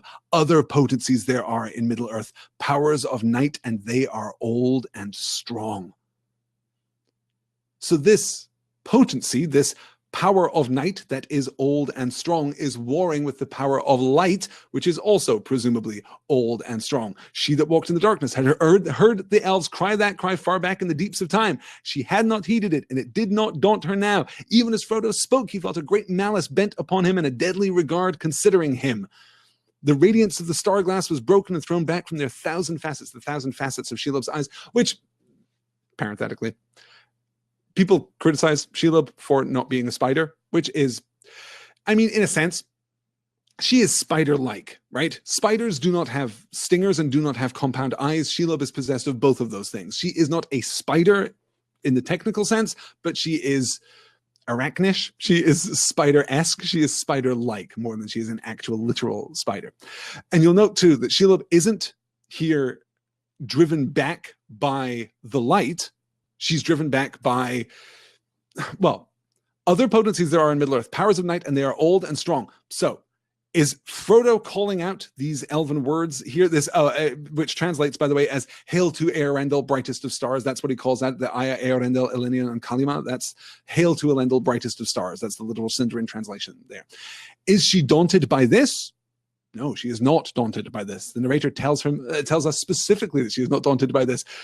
She had not heeded it, and it did not daunt her now. No, she's heard these words before. These words are having no effect on her. Then, even as Frodo spoke, he felt the great malice bent upon him and a deadly regard considering him. Not far down the tunnel between them and the opening where they had reeled and stumbled, he was aware of eyes growing visible. The light itself is pushing back against Shelob here. Good. Yes, Brian is saying that spiders are descendants from Ungoliant and Shelob. Yes. Let me see here. Yes. So, okay. Shelob is the last descendant of Ungoliant. Ungoliant is this shapeless, formless primordial that comes from the darkness outside of Arda, right? From space outside of Arda. Ungoliant comes to Middle-earth and allies with Melkor, and Ungoliant is bad news, you guys. Just really, really bad news. So Shelob is the last of his great descendants and has been here in Cirith Ungol from before Sauron came to Middle-earth. Like, she has been here in Cirith Ungol for basically, effectively, forever. She has, in fact, let's get to it because we have this. I think I pulled this slide, if I recall. Yes, we have the, okay, this is it, in fact. Good, perfect. "The pass, Sam," he cried, not heeding the shrillness of his voice that, released from the choking airs of the tunnel, rang out high and wild. "The pass! Run, run, and we'll be through before anyone can stop us." Sam came up behind as fast as he could urge his legs, but glad as he was to be free, he was uneasy, and he ran. He kept on glancing back to the dark arch of the tunnel, fearing to see eyes or some shape beyond his imagining spring out in pursuit. Too little did he or his master know of the craft of Shelob. She had many exits from her lair. There age long she had dwelt, an evil thing in spider form, even such as once of old had lived in the land of elves in the west that is now under the sea, such as Baron fought in the mountains of terror in Doriath, and so came to Luthien upon the green sward amid the hemlocks in the moonlight long ago. How Shelob came there flying from ruin no tale tells, but out of the dark years few tales have come. But still she was there, who was there before Sauron, and before the first stone of Barad-dûr. She served none but herself, drinking the blood of elves and men, bloated and grown fat with endless brooding on her feasts, weaving webs of shadow, for all living things were her food and her vomit darkness. Far and wide her lesser broods, bastard of the miserable mates, her own offspring that she slew, spread from glen to glen, from the Ephel-duath to the eastern hills, to Dol Guldur and the fastness of Mirkwood, but none could rival her, Shelob the Great, last child of Ungoliant to trouble the unhappy world. Already, years before, Gollum had beheld her. Smeagol, who had pried into all dark holes, and in past days he had bowed and worshipped her, and the darkness of her evil will walked through all the ways of his weariness beside him, cutting him off from the light and from regret. And he had promised to bring her food. But her lust was not his lust. Little she knew of or cared for towers or rings or anything devised by mind or hand, who only desired death for all others, mind and body, and for herself a glut of life alone, swollen till the mountains could no longer hold her up and the darkness could not contain her. What is it that Shelob wants? She wants to eat everything. She wants to consume all life. That is her purpose, is to consume all life until she is the last thing living, and so swollen upon that banquet of life that she has consumed, so engorged and enlarged by this feasting that she is greater than mountains, and the darkness cannot contain her. And that's a really ambiguous beat that I find potentially heartbreakingly tragic. Is this desire of Shelob to escape the darkness? The darkness could not contain her. Ultimately, if she gets her wish, if she feasts upon every spark of life here in Middle-earth and grows so vast that she breaks free of this prison of darkness that binds her, it's possible. We just don't know enough. So she is descended from Ungoliant, the last child of Ungoliant to trouble the unhappy world. And then we get the accounting here of the spiders of Mirkwood. Far and wide her lesser broods, bastards of the miserable mates, her own offspring that she slew, spread from glen to glen, from the Ephel-duath to the eastern hills, to Dol Guldur and the fastness of Mirkwood. Dol Guldur, you remember, is the bastion of the necromancer in Mirkwood. That's where the White Council take action to drive out the necromancer and drive... The necromancer is Sauron, you guys, to drive A.A. Sauron back to Mordor during the events of The Hobbit. And also, yes, to parse the compound clauses there that we get, far and wide her lesser broods. Okay, far and wide her children, bastards of the miserable mates, so the illegitimate children of her mates, her own offspring, that she slew. So she mates with her own offspring to produce this brood of illegitimate children, and she kills the mates that she chooses from her own brood. This is where the other spiders come from. This is where all the black spiders in Mirkwood come from. They are the descendants of Shelob herself, and she has been here for the longest time, and she doesn't care. She doesn't care about rings and doesn't care about towers and doesn't care about Sauron, who interestingly knows her. I mentioned earlier, and we'll make this the last slide here, I mentioned earlier that the narrative voice in this reading does some really interesting things, and the narrative voice is about to do something which, to the best of my recollection, is completely unprecedented within the pages of The Lord of the Rings, because we are about to get Sauron POV, ladies and gentlemen. Here it is. And as for Sauron, he knew where she lurked. It pleased him that she should dwell there, hungry but unabated in malice, a more sure watch upon the ancient path into his land than any other that his skill could have devised. And orcs, they were useful slaves, but he had them in plenty. If now and again Shelob caught them to stay her appetite, she was welcome. He could spare them. And sometimes, as a man may cast a dainty to his cat he calls her, but she owns him not, Sauron would send her prisoners that he had no better uses for. He would have them driven to her hole, and report brought back to him of the play she had made.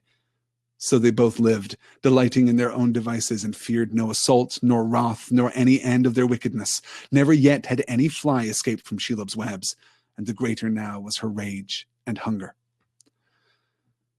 Unexpected Sauron POV in the middle of this book.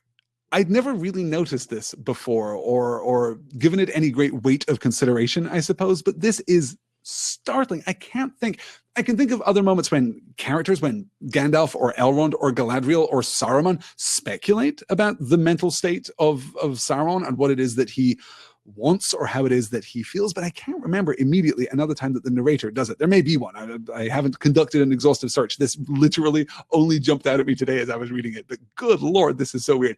As for Sauron, he knew where she lurked. This also reminds me, because I'm a huge fan of it, of Dickens' A Christmas Carol, and the part that we get back at the beginning of the first stave of A Christmas Carol when he's talking about Jacob Marley was dead to begin with, right? That's how we start that story. And then we get that beat, Scrooge knew he was dead? Well, of course he did. Scrooge knew he was dead. As for Sauron, he knew where she lurked, right? We're personifying Sauron in a really interesting way here. It pleased him that she should dwell there, hungry but unabated in malice, a more sure watch upon the ancient path into his land than any other that his skill could have devised. Now, we might be using "it pleased him" in the older, in the more archaic sense there. It was to his purpose. It served him that this was the case. We may not be talking about his emotional state here, but then, I don't know. And orcs, they were useful slaves and he had them in plenty. This is kind of, there's a weird, dark whimsicality to this. If now and again Shelob caught them to stay her appetite, she was welcome. He could spare them. And sometimes as a man may cast a dainty to his cat he calls her, but she owns him not. Owns him not here being used in its archaic sense too. This can feel very confusing to a modern reader, but she owns him not means that she is not his. She pays him no fealty. She is not his possession. The cat here does not belong to the man in this sense. So she owns him not is not an expression of superior ownership in that modern sense. This is more archaic than that. And sometimes as a man may cast a dainty to his cat, Sauron would send her prisoners that he had no better uses for. He would have them driven to her hole. Again, all of this might be, this is just logistical. Like, Shelob's there. God, these prisoners, what am I going to do? I'm supposed to feed these prisoners? Send them to Shelob, right? That might be the spirit of this thing. But then, report brought back to him of the play she made.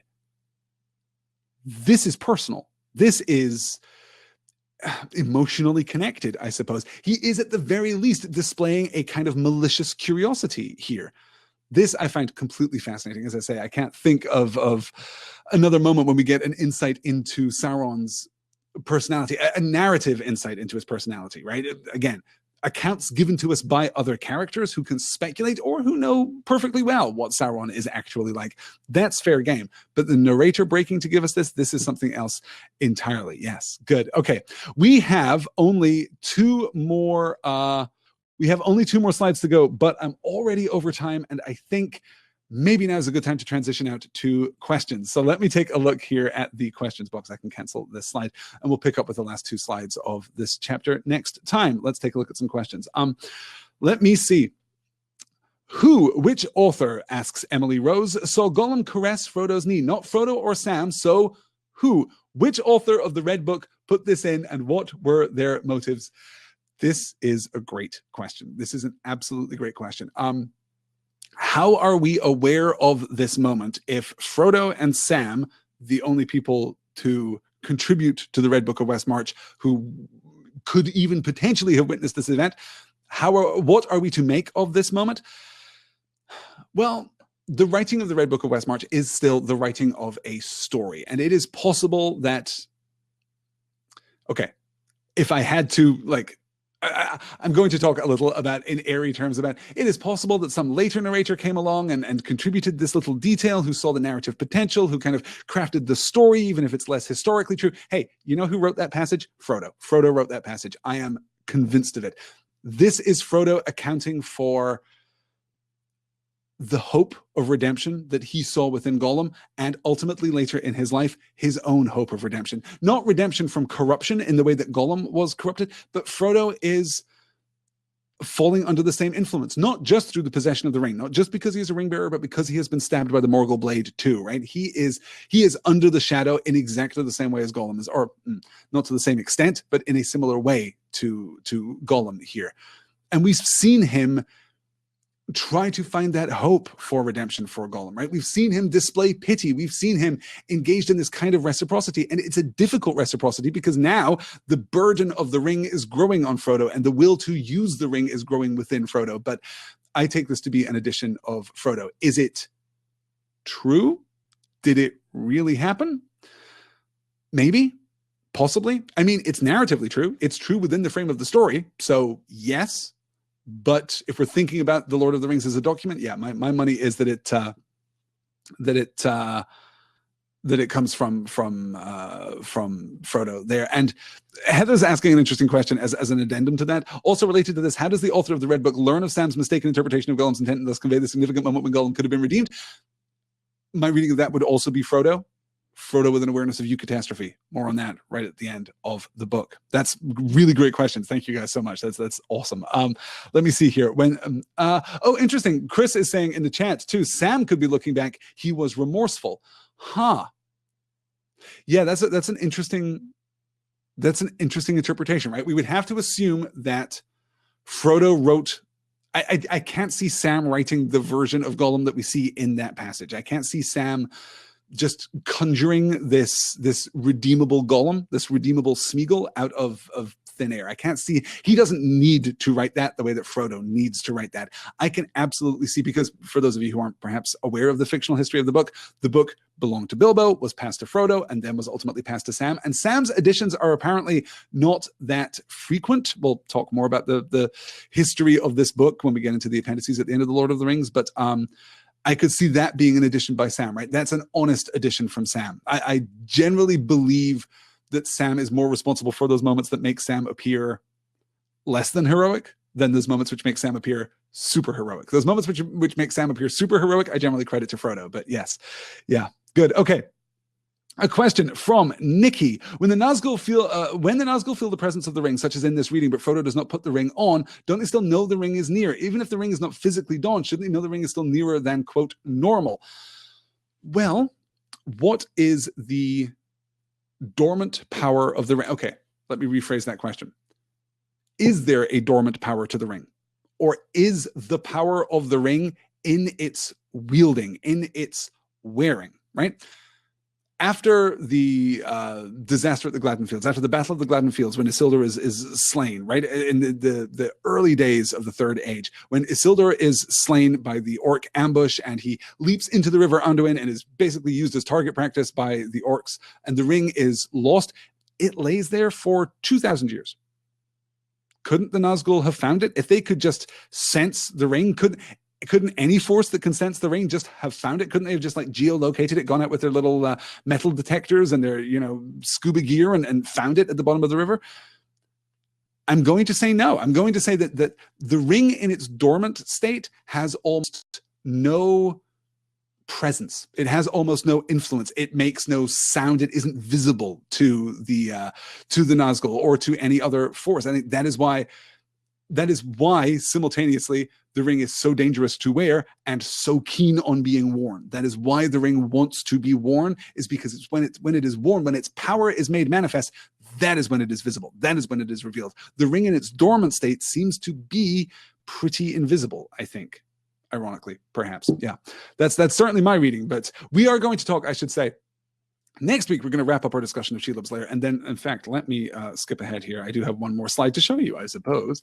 We're going to wrap up our discussion of Shelob's Lair, and we're going to talk about Chapter 10 of Book 4, The Choices of Master Samwise. That is going to be an afternoon session next week, 3 p.m. Eastern, 2 p.m. Central, Thursday, March 8th, 2018. So next week's session, an afternoon session. It's been a while since we've done an afternoon session of There and Back Again, so I wanted to mix it up a little bit. So we're going to talk about Chapter 10 of Book 4 next Thursday afternoon. And then before we launch into The Return of the King, we're going to take a skip week, and we're going to talk. We're generally going to do some Q&A, I think. I'm not sure yet if that is going to be a live session or a pre-recorded session. Probably a pre-recorded session, I think, just to vary things up a little bit. So if you guys want to submit questions for that special Two Towers oriented Q&A session, you can do so over on the forum at pointnorthmedia.forum, or you can get in touch with me directly at pointnorthmedia@gmail.com. Then I'll compile those questions and we'll answer them. We'll have some interesting discussion, I'm sure, about the Two Towers. That's going to focus a little bit on the ring. We're going to talk a little bit about the ring and how the ring works at that point too. Let me see. Okay, let's maybe do one more question here. I know you push back against the Tolkien criticism, says Joseph, that the goodies are 100% good and the baddies are 100% bad, but Shelob is just 200% proof evil, right? Here's the thing. That tiny little element of Shelob's description that I called out today might actually push back against that idea. Okay, Ungoliant is a creature of unfathomable darkness. Ungoliant is just evil, and Shelob, by all accounts, is just evil too. But that very simple line about no longer being contained by the darkness, if she consumes all the life that there is to consume, then maybe she'll be free. Yeah, there's something potentially tragic, at least in there. But yes, Shelob is among the most perfectly evil creatures that we will get within the bounds of Tolkien. But even in those terms, right, that is the disproof of the notion that the good guys are good and the bad guys are bad in the world of Tolkien, which, as you say, Joseph, I have pushed back against more than once during these discussions. I think that's a casual reading of Tolkien. I don't think that a considered reading of Tolkien yields that kind of moralistic opposed polar duality at all. I think the good guys are oftentimes extremely conflicted and the bad guys are oftentimes, well, some of them to a greater or lesser extent are at least convinced that they are doing the right thing or doing the necessary thing or something of that sort, right? Even Sauron wants order, right? Even Sauron wants absolute dominion. This is, he's working towards something. It's not evil for evil's sake, even though evil within the cosmology, within the morality of the Lord of the Rings does tend to engender evil for evil's sake. That tends to be the self-destructive nature of evil there. But by virtue of the fact that Shelob, to a superficial reading at least, is 100% evil, proves kind of, evidence of absence, I suppose, that the other monsters and creatures and enemies contained within the Lord of the Rings are not 100% evil, I suppose. But yeah, I was fascinated by that little account there. I'm going to be thinking a lot about Shelob, it turns out, and not just in that waking up at 3 o'clock in the morning, sweating nightmarish kind of way. Variag of Khan asks, how is that Minas Morgul tower revolving with magic? Yes, presumably, right? That is the dark sorcery for which the tower is named. I do not think that Minas Ithil revolved, though it's not impossible. It's not impossible. Certainly that would be my interpretation, right? The revolving head of the tower, the revolving top of the tower does not seem to be consistent with Numenorian architecture and certainly not with Gondorian architecture. So I would assume that it is magic, but yes, or at least that's how it's presenting itself to Frodo. I'm not entirely sure, but yeah, that could be that could yet be the explanation for that. Let me see here. This is interesting. Chris Stevens is calling out Melkor was evil for evil's sake. Well, no, Melkor was evil for arrogance's sake. Melkor believed that he was deserving of greater power. Melkor wanted to subvert and to take the power of Eru Ilúvatar unto himself. I don't think that he became evil, right? By the time he becomes Morgoth, he is pretty much at that point just evil and scarred and twisted, but he has been driven into that by his own evil. This is what I was getting to when I was talking about evil begetting more evil, evil engendering more evil. Ultimately, yes, like Sauron is just evil. Sauron is just a bad guy, but it started from an evil impulse that wasn't a wicked and morally dubious impulse that was not just the pursuit of evil in and of itself, right? We start on this road and then we are corrupted into absolute evil. But yeah. Okay. I think we're going to have to wrap it up there, you guys. Thank you so much for your other questions. Oh, I did want to call out Angela's question because Angela asked this so early this evening. Confusing passage about Shelob attacks. It appears to be about Sam, but, quote, and then returning quickly to his long habit of secrecy, he closed his hands about the precious phial. Let me find, I have, I didn't pull this on the slide, but I do have my bound edition of The Lord of the Rings here. Where are we now? Yes, here we go. Okay. Orcs, he muttered. We'll never rush it like this. There's orcs about and worse than orcs. Then returning quickly to his long habit of secrecy, he closed his hand about the precious phial which he still bore. Red with his own living blood, his hand shone for a moment, and then he thrust the revealing light deep into a pocket near his breast and drew his elven cloak about him. Now he tried to quicken his pace. His master was gaining on him. Already he was some 20 strides ahead, flitting on like a shadow. Soon he would be lost to sight in that grey world. Angela's a little confused by this for two reasons. One, are we talking about Sam or are we talking about Frodo? Well, we're definitely talking about Sam. Frodo passes the phial of light to Sam when he's hacking at the cobwebs with Sting. That's as he is clearing their path, he gives Sam the phial. So Sam is bearing the phial of light at this point. But the bigger question is, returning quickly to his long habit of secrecy, he closed his hands about the precious phial. When has Sam ever had a habit of secrecy? Asks Angela. Who is this passage about? Does Sam have a habit of secrecy? I mean, kind of. If we think about Sam's singular loyalty to Frodo, right? I'm thinking about Sam intruding on the Council of Elrond even when he wasn't invited. I'm thinking about Sam speaking up in the Council of Faramir even when he wasn't invited to speak and being attendant to Frodo in those moments. It's not a secrecy perhaps, but it is a devotion and it is a loyalty, right? He has this singular loyalty to Frodo. And of course, we're introduced to Sam in the context of the conspiracy. The reason that Sam is on this journey at all is that he is spying on Frodo for Merry and Pippin. And he manages to keep that secret until they get to Buckland, right? He manages to keep that secret for a good long time. So, yes, he manages to keep that secret from Gandalf. So, yes, I think that Sam does perhaps have it in him to be secretive.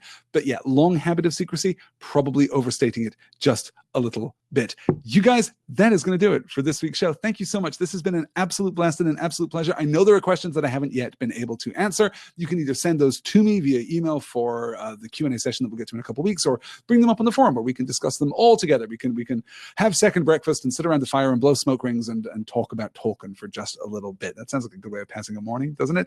I will be back with you next week. As I said in the little pre-show section, if you are listening to this on the eve of its release, the follow-up Dear Mr. Potter session, if you're interested at all in Harry Potter and the Goblet of Fire, will take place at 8 p.m. Eastern, 7 p.m. Central on Friday, March the 2nd. That is less than 24 hours from now as of this recording. So if you've been looking for your Dear Mr. Potter fix, the technical dragons have been slain. All seems to be well. My voice is back. My chest is no longer, weird and awful and infected with bronchitis as it was for a couple of weeks there.